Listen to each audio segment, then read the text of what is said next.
We're on the train again, following Lake Zurich. This is the train trip I've been hanging out for. Today we're travelling over the Alps. I've heard a lot about this area over the years and I'm keen to see it for myself.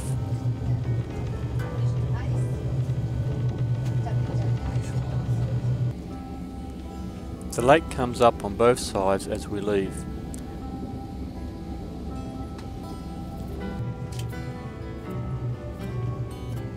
We really start to climb into the mountains now. The temperature is starting to drop.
Even though we're in the middle of summer here, it's around 3 to 6 degrees outside and the rain clouds are hanging around the mountains.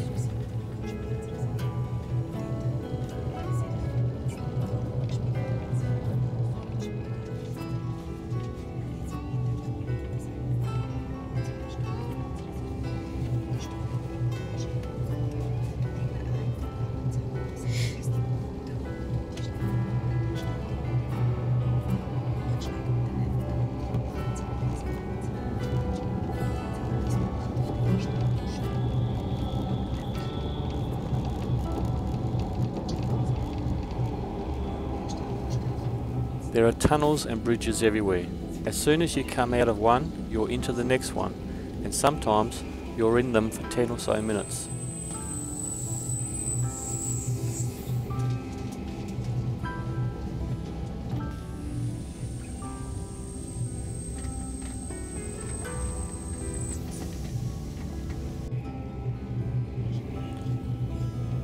Rivers and waterfalls can be seen around almost every turn of the tracks.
You can tell when you cross into Italy, grapevines everywhere.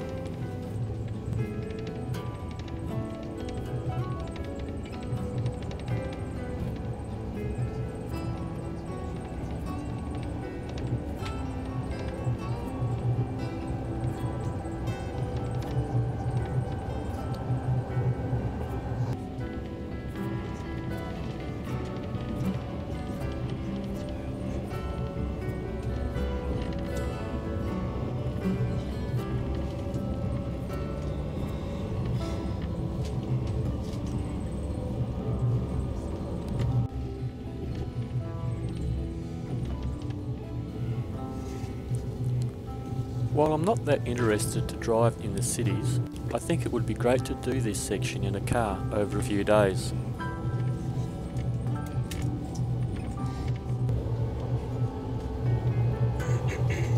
This is a huge lake at the top of the Alps with a big city on its banks. Places like this you need to spend a while to explore a little.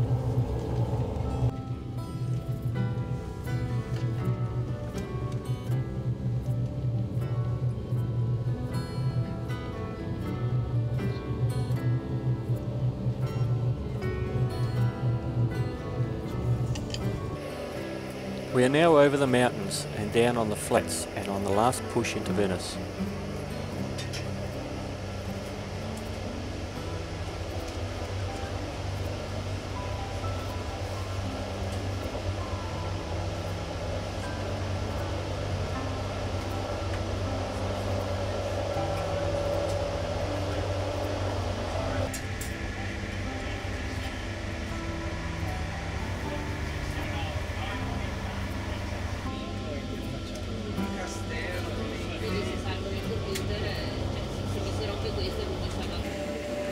This is the only bridge that joins Venice to the mainland. Not long now.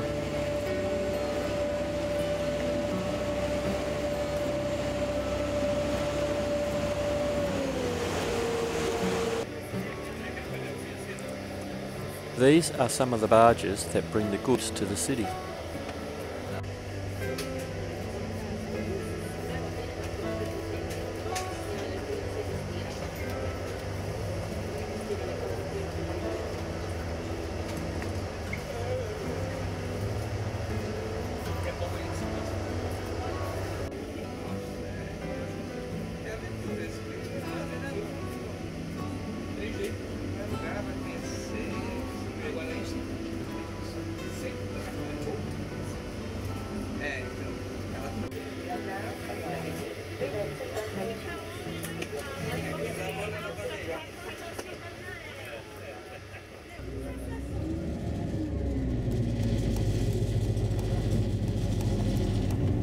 When we arrive, we hop a water taxi to take us to the Rialto Bridge. From there we have to walk a short distance to the hotel. It may be short, but with all the walkways and squares to go through, it's easy to get lost.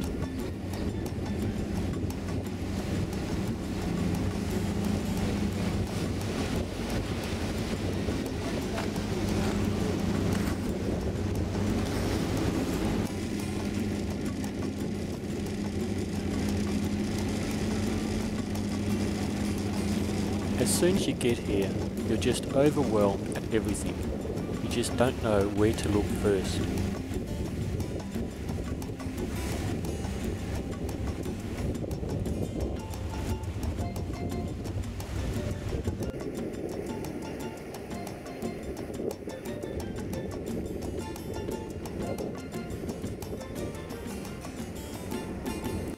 Everything is done on the water, travelling from A to B by boat, like we do by car and bus.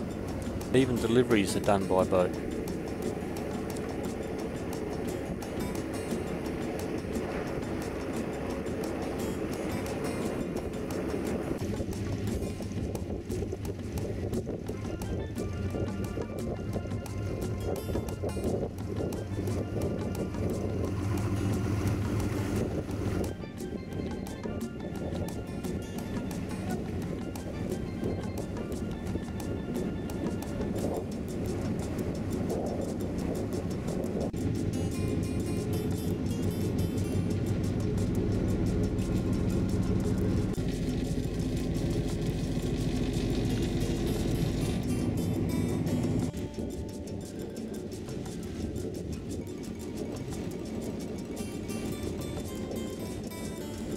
Venice has been here since the year 421, and since then it has always been known as one of the best man-made cities in the world.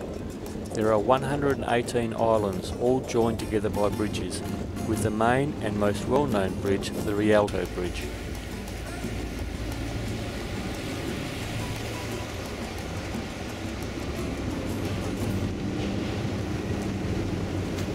Our hotel for the next few nights.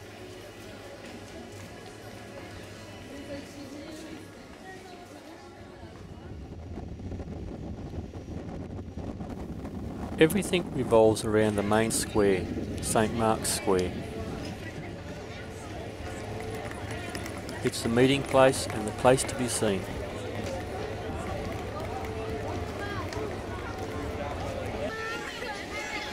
They sell everything, even food to feed a local bird life. They'll try to make money from anything.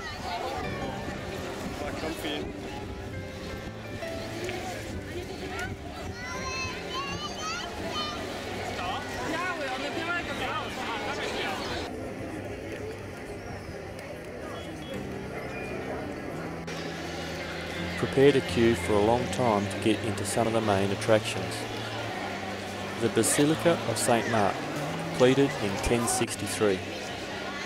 There are paintings and artwork in here that would compare to the Vatican.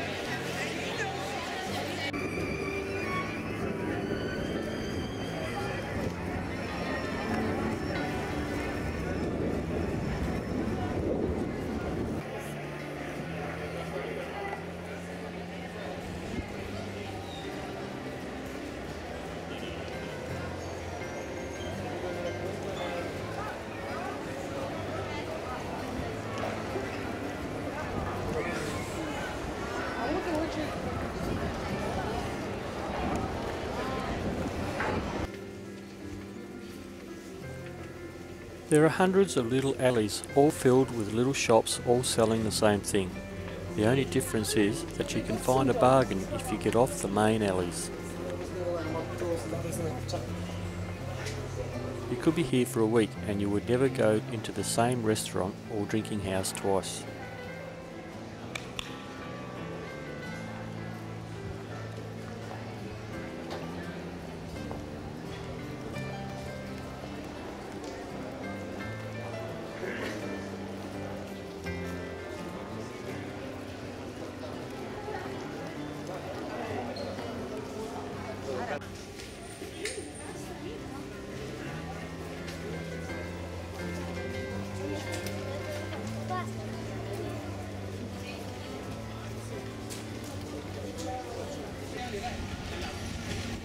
If St. Mark's is the place to be, then Rialto Bridge is the place you have to go to.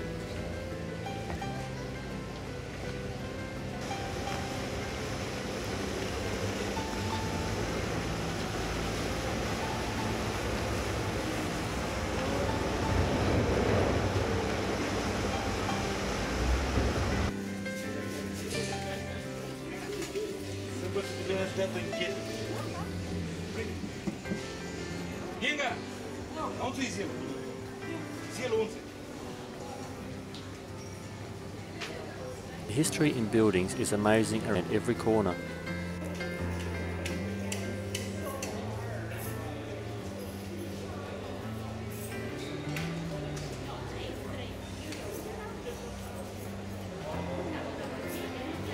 Masks are sold everywhere and fits into the Venetian history of Carnival of Masks.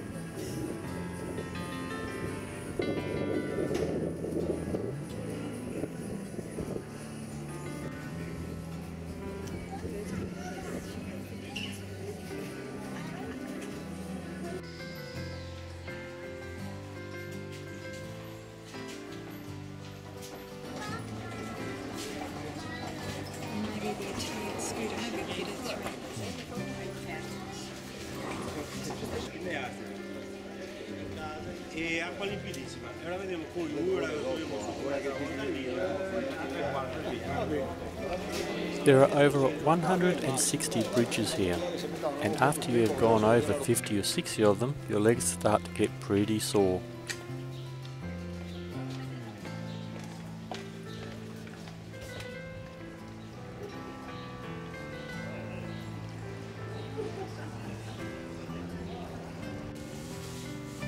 Some of the alleys are only 2 metres wide.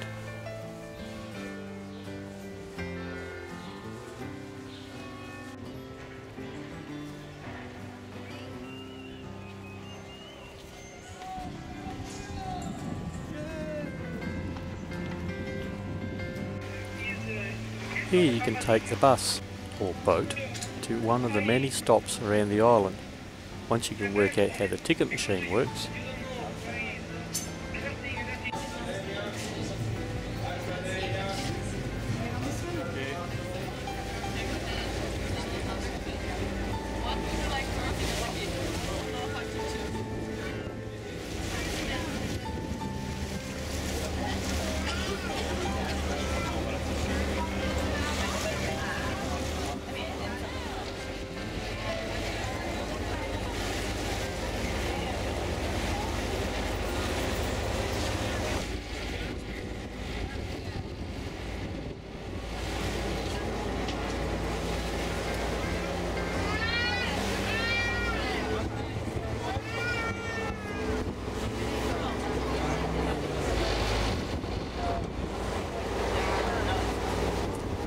This is a parking area for gondolas, and they're everywhere.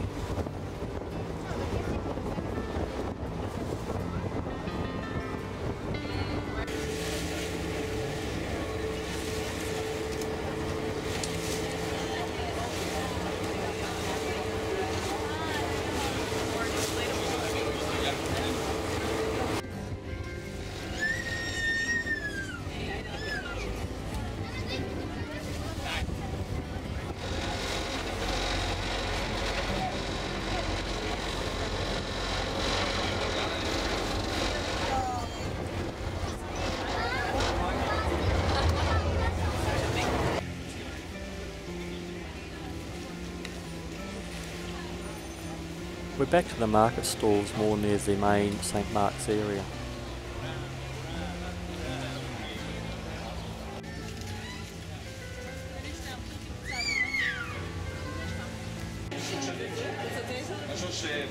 We are now on the walking tour to hear more about these amazing old buildings. One of the big problems here is dealing with the weight of the city and to stop it from sinking into the ocean.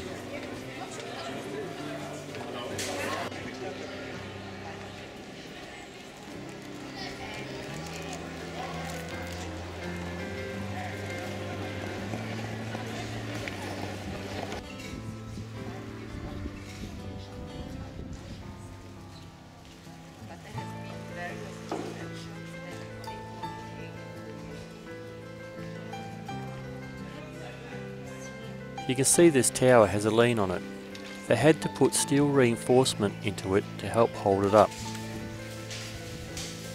Another problem is with the rising moisture, the brickwork is crumbling away.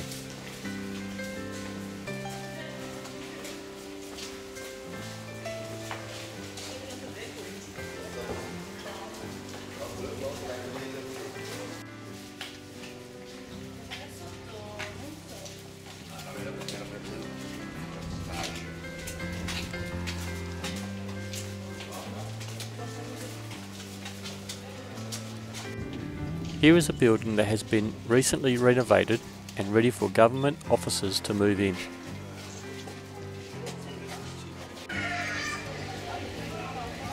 If you ever see anything on TV or in photos about Venice, they will always have something with gondolas. You can't come here and not give one of these a go. It's a bit of a pity we had to share it with some strangers though.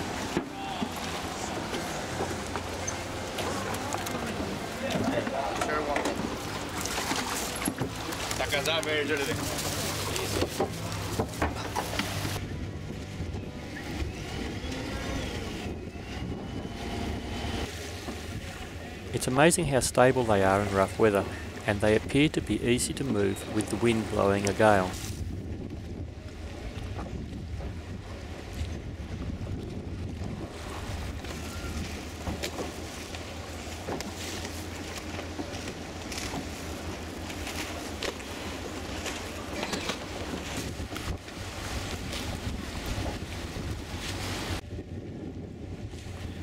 But even on the water, you still get traffic jams.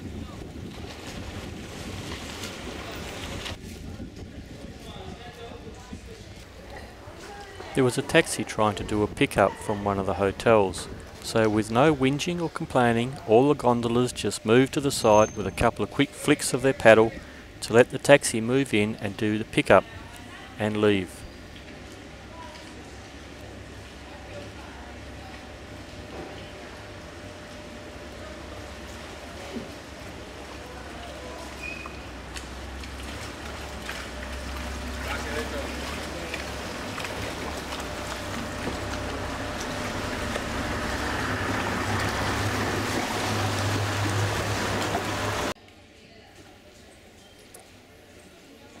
Then we were on our way, but I never once heard any gondola blokes singing like they do in the movies.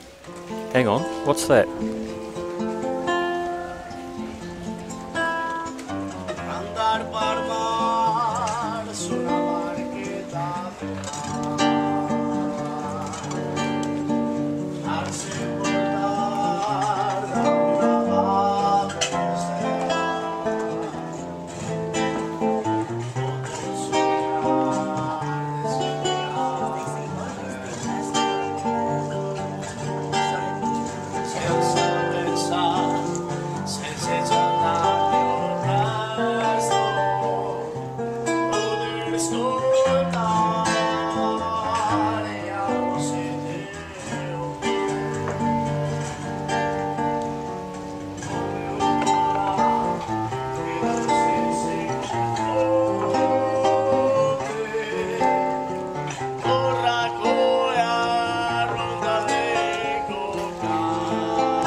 These blokes are a real problem here. They're flogging knockoff bags and do it without any licence.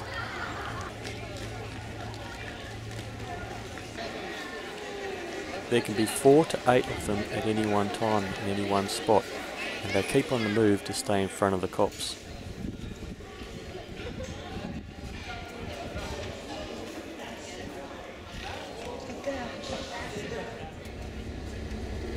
Today we're going to Murano Island, which is well known around the world for their glass products.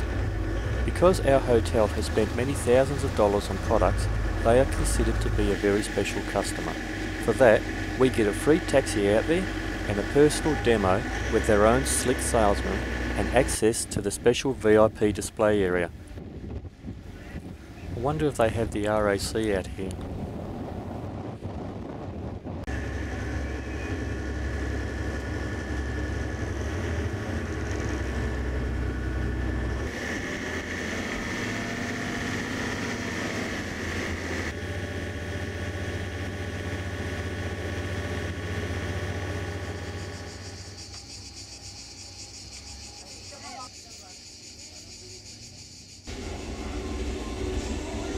Normally here, during the regular production, there are 3 months.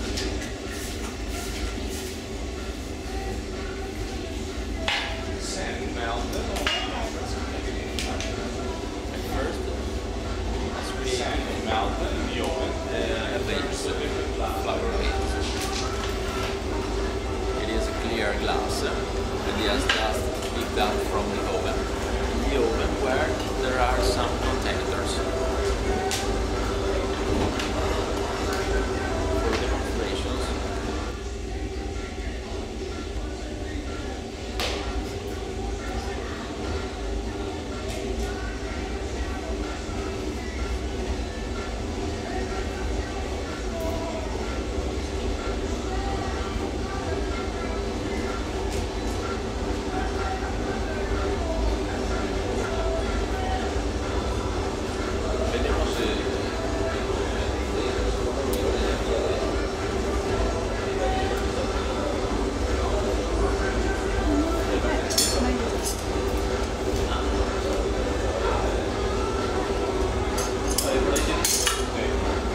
Magari si amica verde. Intention, Sometimes it dropped it.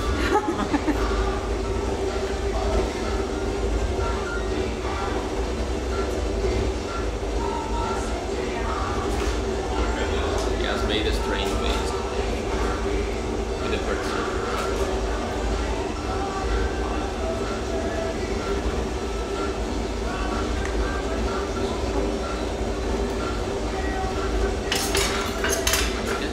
Every single piece is even in the real production. Eccola qui. Every single piece is completely handmade. He has used only pincers, scissors, and that's it. You can see that it's still hot. Still very hot. Was it hot? How to get the color? Yeah, but just put some minerals. Sand with mineral change the color. It's in a family tradition. Normally it goes from generation to generation.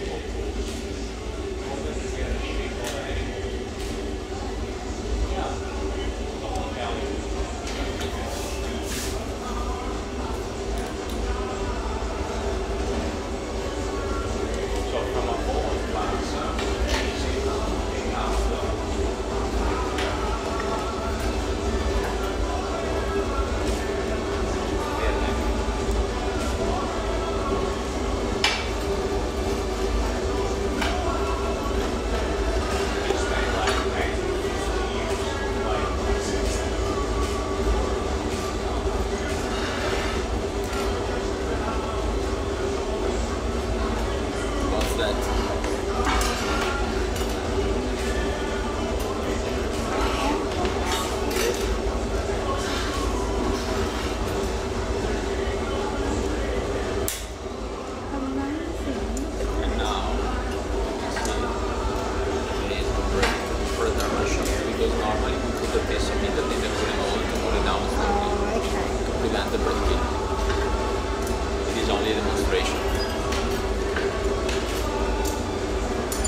That's amazing.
After the demo, we went into the VIP display area and had a look around.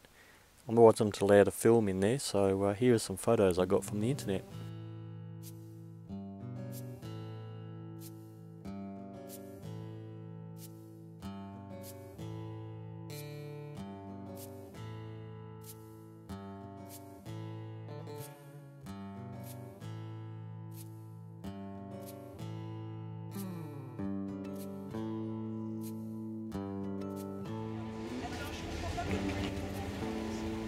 As you can imagine, everything here revolves around glass, even the street art.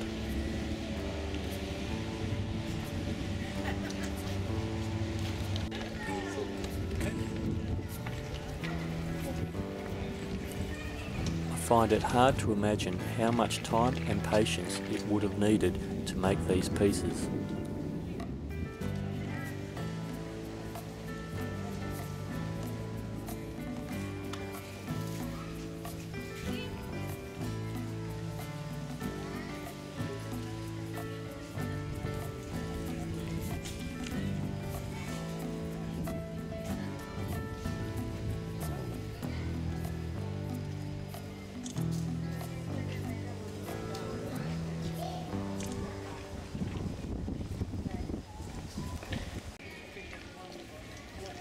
Here comes that gondola bloke again.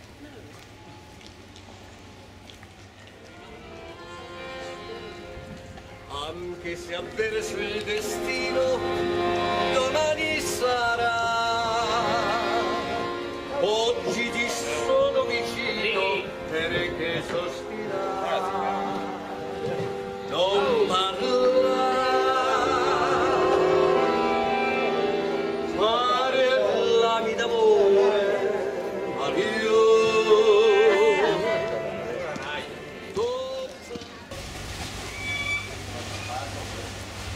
After we had lunch, we took another bus, which goes around the whole island. This is the floating bus stop.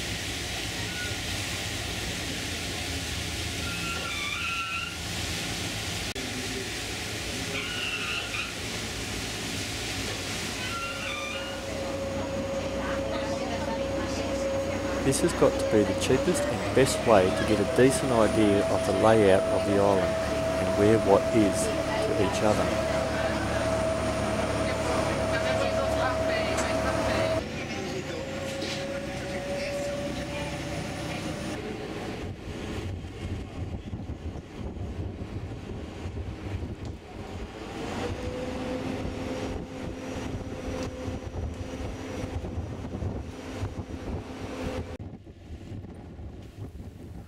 Away from the main tourist areas, things are a lot more quieter and laid back.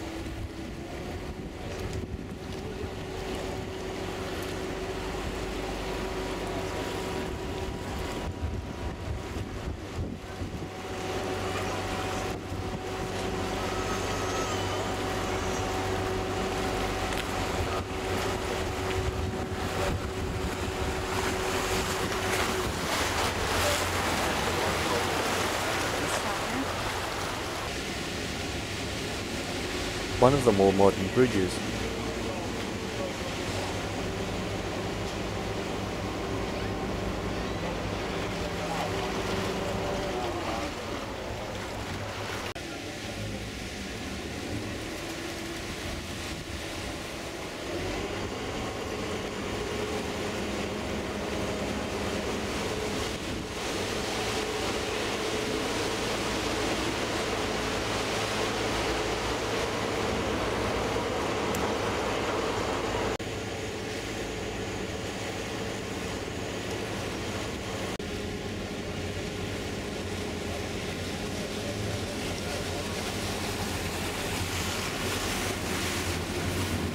Some of the many barges that restock the city in the early hours of the morning before it gets crowded.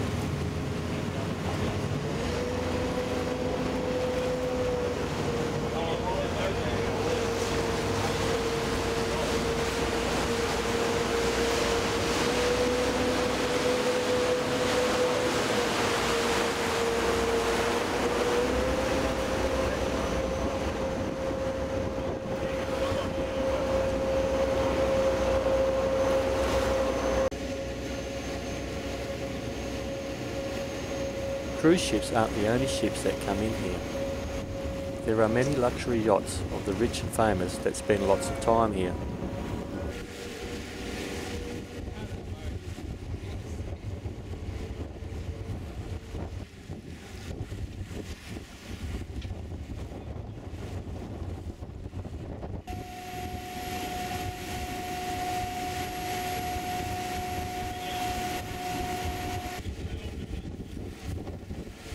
This is the more modern, non-tourist side of the island, more apartments and business side of things.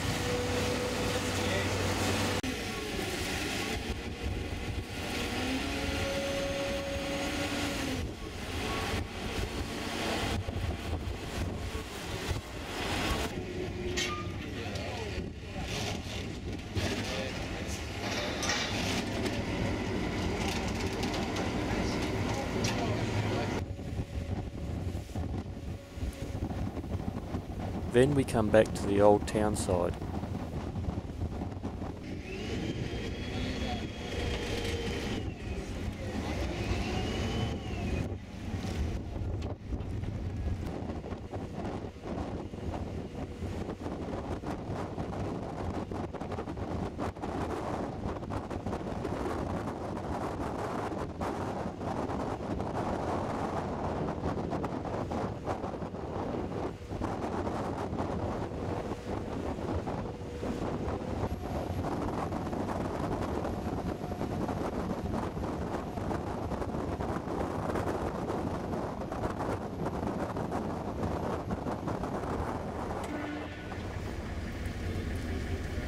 What does surprise me is for a place that relies so heavily on the water, they don't seem to worry about throwing things into it.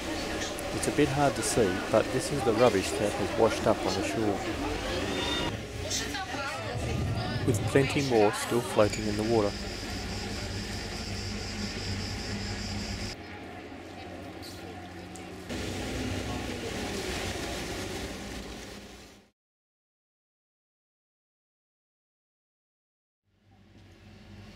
Okay, time for our room review. We've arrived in Venice after getting up at 5 o'clock this morning and spending most of the day on the train. This is our room. It's quite a small room. Beds are hard, which it said that in the reviews I've been reading about. Pillows are hard as well. But we'll find out tonight how bad it is. They all reckon they were pretty small bathrooms, but I don't think it's actually too bad. And the last thing is the view out our window. That actually is a walkway, would you believe? Somewhere down there. It's a street.